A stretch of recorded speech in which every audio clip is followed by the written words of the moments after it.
Well, I'm so excited to talk with you, Zinga, because I love the episodes that you directed for Oh, Daisy thank Jones. you. Like, don't tell anybody, but you have like my favorite episode. I'm gonna Um, tell everybody. Thank you. I really just love the way the series ends. And first, I wanted to ask you about episode 6, though, which has an iconic scene from the book in it, which I was, as somebody who had read the book, well, I was reading the book while I was watching the series, but where Daisy jumps in the water at the Chateau Marmont, and she's in this very like expensive caftan creation. And I remember it being really hyped in the book, and I was wondering, did you read the book? And if so, did it impact your direction for this scene? Or even just if it didn't, like, just what was it like filming this scene? I listened to the book on audiobook. Me too, yeah. Um, I intentionally listened to it, like set the timer when I was about to go to sleep. And wherever it was when I woke up is where I would pick up. Same thing on planes. I did not want to listen too closely because I do not have a good memory and I do confuse things in my brain. And I was like, I did this on from scratch where I kept giving notes to the actors based on things that were in the book that they were like, that's not in the script. And so I was like, let me sort of just listen loosely. And so it did give context to that scene, but I really tried to just make the script its own thing that had its own rules and like different choices than the book. But that scene was sort of Daisy Jones at its best, where like every department super delivered on the show, like costumes with that caftan and locations with the place and production designer with a place that felt like Chateau Marmont was really like an apartment complex in Hollywood. So it was everybody delivered, and especially Riley and Sam because it was freezing that night.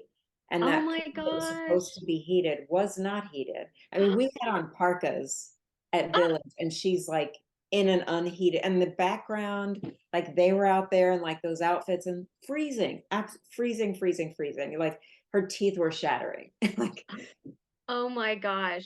Well, speaking of Billy and Daisy, I want to ask you about that epic kiss that they share in that episode.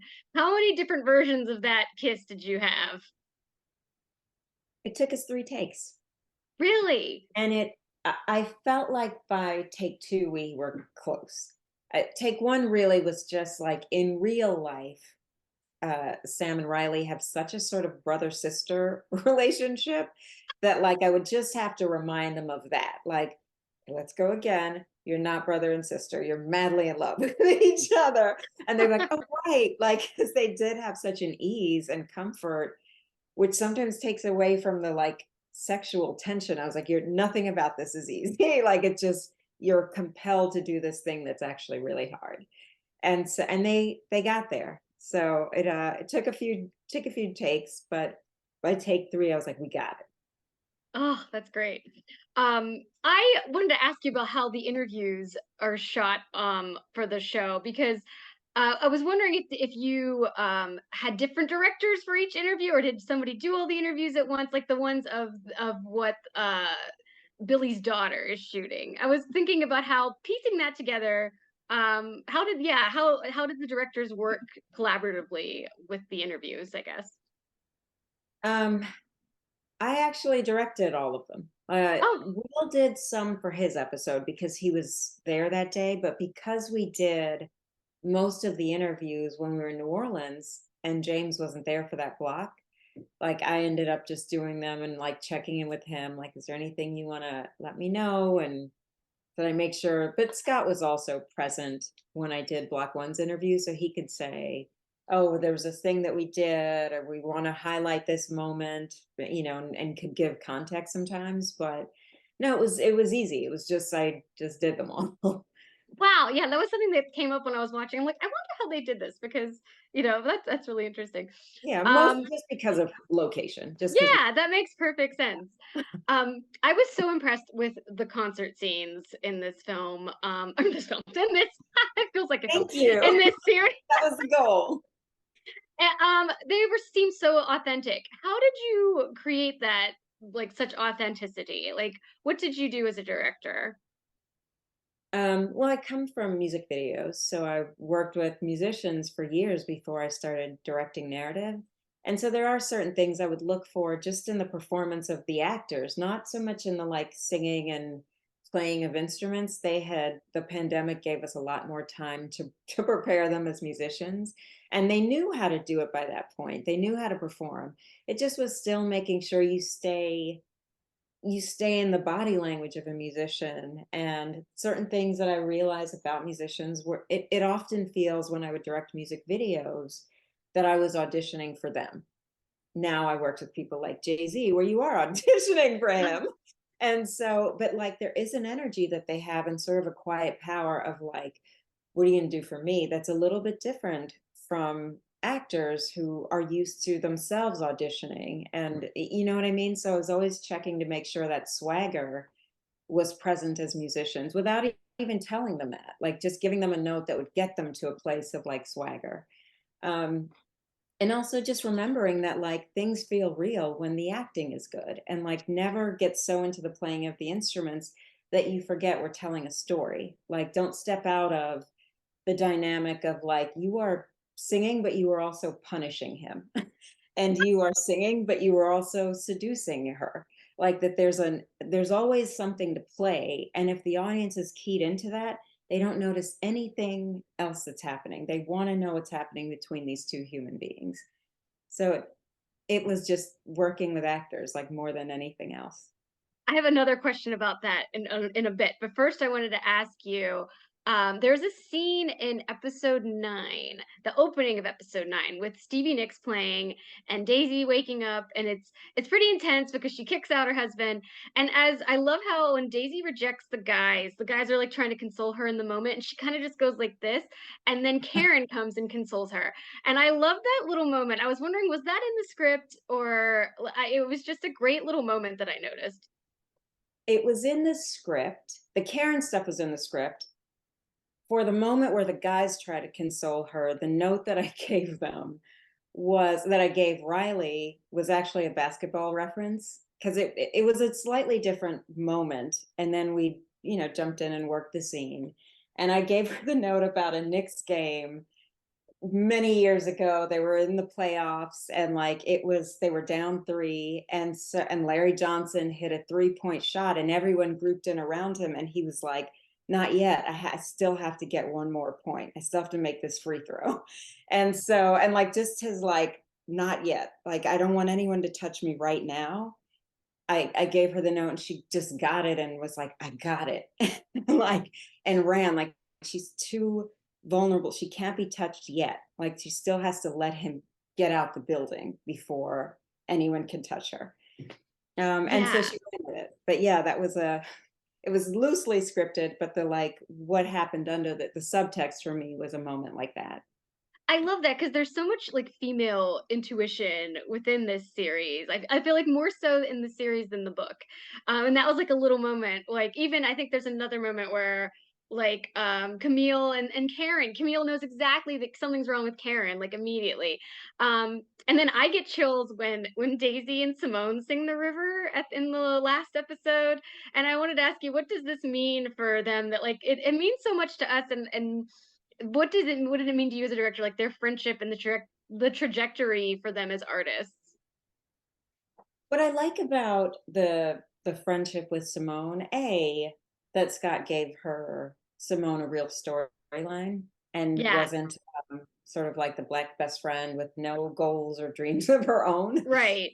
So I was very grateful for that. But it also helps us like Daisy.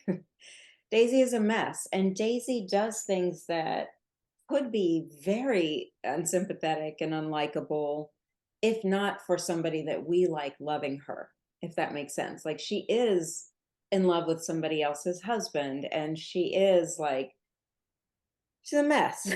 Like she's, you know what I mean? Like she's Yeah. doing, and we like Camilla and we like Billy, and they have a child together. Like there's a lot of reasons that if that wasn't handled delicately and there wasn't somebody that we loved like Simone, not only to love her, but also to call her on her shit and be like, this is not, you are a mess and you are being super inappropriate and you're wrong. Like, if there was Yeah. that character, it would have been harder for the audience to really champion her, because somebody has to tell her this is not okay. Like, you have to look at yourself and where you are in the situation. And Simone does that for her. Yeah, I just adored that moment. I was when I was rewatching it, I was like, oh, I love their friendship. And it also Uh, makes her a person, I will say. Like, yeah, it doesn't make her just a rock star and a sort of caricature of what a rock star is. It's like, well, rock stars have friends. Like, they interact with people on a just a regular human level. and even like Daisy believes in Simone too. I like how it's not just one sided. Like Simone in some way needed Yeah, needed Daisy. yeah. Yeah. So this is the part I wanted to ask you. Did you give Sam and Riley any additional direction with the way they perform in the final episode? Because there's such a passion and a desperation in that performance that we haven't seen in the other episodes. And it's just like, wow, it blew me away. I did. We had notes during the performance, but not tons of them. I would almost say reminders. I do, me personally as a director, I do like to stay out of the way when things are really working and cooking. And this, for the most part, like, things were working and the actors did have it. And so I didn't have to like get in there and like tweak every little thing. There was a moment that Scott was looking for as the writer, when they were backstage and she's saying, and he was like, let's be broken together, Yeah. that I was struggling with and was like, I don't think I understand what you're saying. Like, walk me through this. And then we would go again. I'd be like, walk me through it again. And finally, like, Lauren came in and said, there's a scene in episode 5, which you didn't shoot and which isn't cut yet. So you haven't seen it. She explained that to me, and then I was like, "Oh, okay.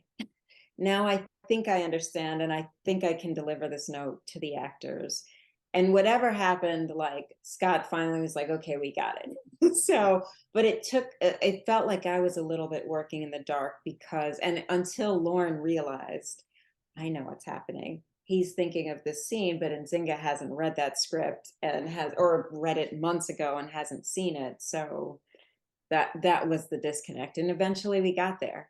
But also by that point we were nearing the end, and there was such a heightened emotion. One of the notes I would often give Riley is like, think about your last day with these people, not in character, but just with, it's the last day you'll see Sam, it's the last day that you'll see Will, like, and that would always like make emotion rise to the surface for her.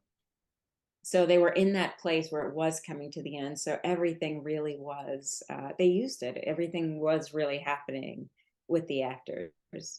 Wow. Well, you do such a great job of helping direct that, and they do such a great job of acting it. It was just, I was just floored with the ending. I was like on cloud nine watching it, telling everybody about it. So, um, Thank you. well, thank you so much. I think my time is up. So thank you so much, and yeah, I appreciate your time. Thank you. Bye Thanks. bye.